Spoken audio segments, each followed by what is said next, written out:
How do I advocate the use of 14 learner-centered principles?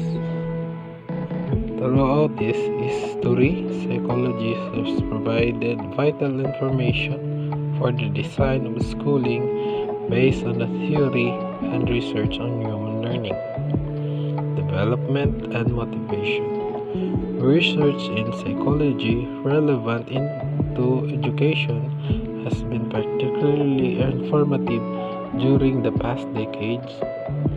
Advances in our understanding of thinking, memory, and cognitive and motivational process can contribute directly to improve in teaching, learning, and the whole enterprise of schooling. At the same time, educators concerned with the growing problems of school dropouts, low level of academic achievements, and other indication of school failure are arguing most learner-centered models in school. Such models attend to be diversity among students and the use of diversity to enrich learning and to produce results within the context of current school reforms. The learner-centered psychological principles, which are consistent with more than a century of research on teaching and learning, are widely shared and simplify recognition in many excellent programs found in today's school. They also integrate research and practice in various areas of psychology, including developmental, educational, experimental, social, clinical, organizational, community, and school psychology. In addition, this principle reflects conventional and scientific wisdom. They comprise not only the systematically researched and evolving learner-centered principles that can lead to effective schooling, but also principles that can lead to positive mental health and productivity of our nation's children, their teacher, and the system that they serve them.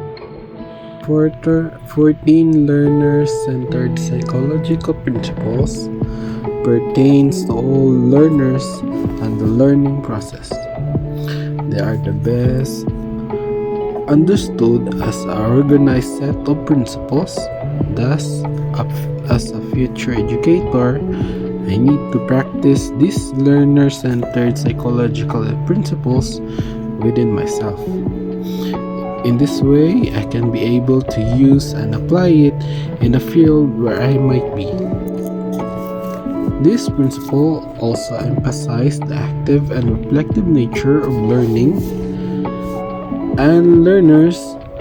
So as a future teacher, I will be advocating this by encouraging and supporting learners on their natural curiosity and individual differences. As a teacher, I also need to discover the different abilities and capabilities of the learners. In this way, it will be easier for me to think of a certain activity and which can help them discover and develop it. This principle also requires the students to be goal-oriented and responsible, so the teacher must also create a meaningful student learning goals consistent with their personal and educational aspiration and interests. Students should also possess a balanced and positive emotion. Thus, the teacher should help students to avoid intense negative emotions such as anxiety, panic, and insecurity. This can be done by promoting a good environment in which the teachers will be willing to accept mistakes and correct the learners in a nice and proper ways. In continuation, the teacher needs to pay careful attention in implementing an appropriate learning environment. Lastly, it is important for the teacher to use a variety of learning assessment which can determine the learning improvement of the students.